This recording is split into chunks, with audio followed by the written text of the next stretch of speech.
let's talk a little bit about how we get the information for our stories, and we're going to get a lot of it through interviewing. Now, the cornerstone of nearly all communication is interviewing. So whether you go looking for a job, whether you are just meeting someone for the first time, um, anytime you're really having that kind of dialogue where you're trying to get information from someone, that's an interview. And it's really the key to news transmission, be it in any social, formal, or business sense. But fundamentally, it's all about this, and that is conversation. So if you think of every interview like it's a conversation, it's going to be a lot more one-sided of a conversation because you're the one seeking information as opposed to providing that information. But if you really look at people and talk to them like human beings, you're going to have a much more successful time interviewing them as opposed to interrogating them. So this is what interviews are supposed to gather. They gather facts, responses, you're looking for quotes, examples and anecdotes. You want to have some sort of context to what you're working on. You want to get background about the subject that you're working on. And you want to really understand your story. So, you're looking to research the facts before you ever get started on an interview. You want to determine what information it is that you need. So you want to have something in your mind already, like, I know I'm going to need to get this from this source. I need to determine which sources are the ones who can provide me with the answers that I need. So it's great if I need to get information on, how much it costs to provide food on a daily basis at the Ohio Union. But if I walk up to a student worker, although she may work there, she's probably not going to know that number. So I need to make sure that I know who is it that I reach out to. Is there someone specifically in food service? Do I reach out to student life? What is it that I need to get, and who do I need to get it from? We're going to develop what are called open-ended and closed-ended questions. We're going to talk a little bit about that. And then we want to ask questions that are going to get us facts, good, usable quotes, and the information that we need. So if you ask a lot of questions that sort of go around in circles or don't get to the heart of your story, you're going to have a much harder time getting that information. So the research that I want you to start to think about is, what is your story about? And what's the angle that you want to take on this story? What type of sources would be the best for you? What person or organization is going to be the best source? And how are you going to get in touch with them? Then what are you going to ask them once you do?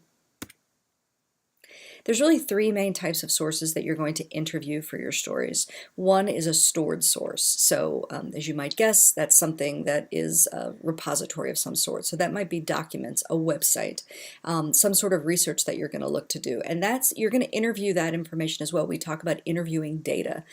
So you want to basically glean through the information, get what you can out of it from reputable sources, and make sure that you have a good feel for the background of your story.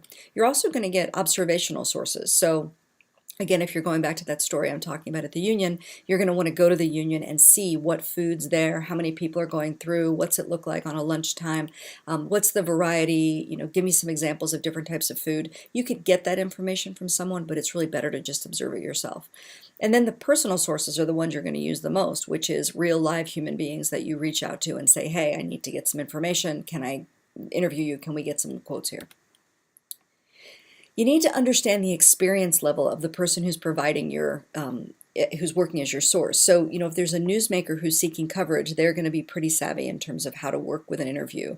There could be a newsmaker who's obligated for coverage. I use Wayne Gretzky here as an example. I'm sure he was never really seeking coverage, but he was obligated as a professional athlete to provide coverage. So that's a very different interview. That's someone who's, got more pat answers, who you really have to work harder to get things out of. A lot of times you have an unintentional newsmaker, so someone who wins an award or is involved in a crime or something like that you need to interview. Those people are not nearly as experienced, and so you're going to need to work with them more in order to get the information that you need. And then academics and experts, that's pretty much their job, is to provide you with information. They have a certain level of expertise, and those are often great sources for you to interview. Now there's a big debate going back and forth. How do you take notes? Do you use a notepad and a pen, or an iPad? Do you use a recorder, and would that be a smartphone, or what exactly would it be? So I opt for both. I always take a notebook with me and I record notes as I go. Tape recorder is how I record. So I use my phone, actually. I use my iPhone with an app called iTalk. And really what that does is provides me with a backup that I know all the information I'm getting is accurate. I can go through and I can review my notes. I can transcribe if I need to. Transcription takes a long time though once you record it. So depending on the length of my interview, if it's a short interview and I only need to get a few quotes from somebody, I'm going to write it down. With my laptop, if I'm on the phone, I can take notes directly into my laptop. If I'm on the scene though, I also will bring my iPad and I have a keyboard for that. I type the notes right into there. So it's really a question of what's most comfortable for you. It is really, more importantly though, a question of accuracy. So you absolutely have to be accurate about what you're writing down. Whatever way you can do that is how you should pursue your notes. If you're going to record people, you need to understand the recording laws. We'll talk about that more in class, and I've given you a link to that. But there are a few states where you have to get both parties' consent to record, so I'd have to make sure my source knows I'm recording them. The other states, the majority of them, you just have to be the only one knowing that you're recording. That's legally speaking. Ethically speaking, we should always ask people if we can record them. Now, we always hear the term on the record or off the record, and people kind of throw that around loosely. On the record is what all interviews are until they're not. And that means that anything that you get from them, you can use in your story. Now, if someone says this is off the record, that means technically it didn't even happen. It wasn't written down, it wasn't chronicled in any way, and you cannot use it in your story. A lot of people will throw that around, maybe not necessarily meaning it the way it's intended, and so you can come back to them and say, hey, are you sure this is off the record? Is there any part of this I can use? And it really depends on what their feeling is about how closely they want to be attached to something. You can also do things that are not for attribution. So someone can give you information and say, hey, I'm going to give this to you, but don't attach my name to it.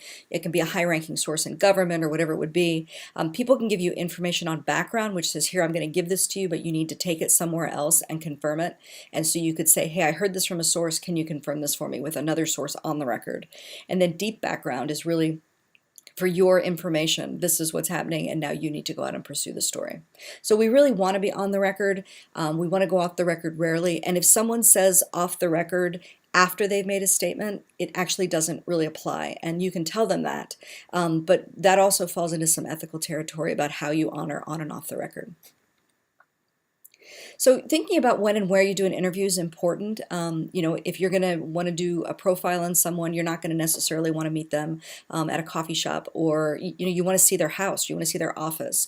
If you're doing a quick one-off, on this union story we've been talking about, well, just go to the union and interview people. You have a lot of different opportunities. There's going to be people long distance, or there's going to be experts that you can't get in touch with. You want to interview the mayor. You're probably not going to necessarily go to his office to do a story on the state of trash collection in the city. You may do that on the phone. So you have to kind of think about what the context is, how much time you need from someone, and where would be the best place to get the information you need. As we mentioned a little bit earlier, open and closed-ended questions. Open-ended questions are ones that you can extrapolate on, you can evolve. Closed-ended are yes or no. So if I say, are you happy with your job? That's a closed-ended question. If I say, can you tell me some of the things that make your job some of the things that you like about your job, some of the things you don't like about your job. Those are open-ended questions, and people can go on as long as they wish. I try to think about my questions in terms of topics rather than specific questions, so I know I want to ask someone about their history. So you make it more conversational that way if you're not necessarily writing down, tell me about your history. Say, hey, I know, like I interviewed Chief Jacobs from Columbus Police, and rather than me saying, can you tell me about the first time that you became a police officer, I said, let's talk a little bit about how you got involved in law enforcement. I mean, that pretty interesting career for a woman, so tell me about that. And so you open things up a little bit. Think about what follow-up questions you're going to ask. I always view my interviews in terms of a bell curve. So my first questions are really kind of light and soft and, hey, how are you? It's great to meet you. How's your day going? Things like that. And then I build up at the peak of the bell into the more difficult questions. And then I come out of it a little more gently. So, what are you going to do with the rest of your day? Blah, blah, blah, that kind of thing. I also think that working from the angle of playing chess is a great way to approach an interview.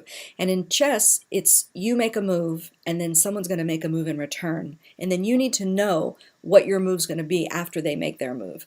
So as an interviewer, you need to think the same thing. Before you ask the question, what is the likely response you're going to get? And are you comfortable with that response? Are you risking offending someone, or do you think you're going to be taking them off track? Listen to all the ways in your head it can be answered. And then what will you say in return? So the more you can think like that, I think the more effective your interviews will be. Please remember, though, we're not here to make friends with our subjects. We're here to get information. So you can be friendly, but this is not a buddy-buddy, let's share our stories. Try to avoid those kind of long, complex, multi-part questions. People can't really respond to them. They only remember the first or second part. They don't remember all of it. You want to be conversational, but not too conversational. So again, this is not you sharing information as much, although you can certainly share a little bit. So, you're doing a story with people about their dogs and having a dog on campus. You can mention, hey, I have a dog. But you don't want to take sides. So, especially if something controversial, don't argue with Republicans or Democrats, depending on who you're interviewing. You're here to be that conduit that gets information from one party to the next. And remember, there are some tools for interviewing that'll really help, and we're going to read about these and always get the name of the dog. Silence is golden. So, we don't like silence. It's a void. And if your subject stops talking, you'll jump in to fill it, then they're not going to continue any of their thought. But if you don't jump in, if you're just quiet, now they're gonna want to fill that void, so they'll keep talking, and they may give you some great stuff. Sometimes you gotta rinse and repeat a question. They answer it, but it isn't really what you're looking for. So try to look at it a different way. One of the most challenging parts of interviewing is wrangling your subject. So you'll ask them a question about something, and they'll start to meander off in a completely different direction. Don't be afraid to say, "Oh, I completely hear and respect what you're saying. Can we come back to this topic, though? I really need to get the answer to this question." I've had interviews that unfortunately you may need to reboot. So, you're going off on a track and someone gets really off on a tangent and you just can't get them back. And you can say, you know what, this has been great. I really appreciate your time. I think we're going to need to stop right now. I try to build in some level of comfort to let people know, I'm a human being. I really care about what they're saying. And every story that I do, every interview, I care deeply about that story and that source during the time that we're together, and they need to feel that. It can't just be you like rushing to get from one to the next. So really spend, be it 5 minutes or 5 hours with your source, whatever it's going to take, and be there 100% for them, and they'll be there for you.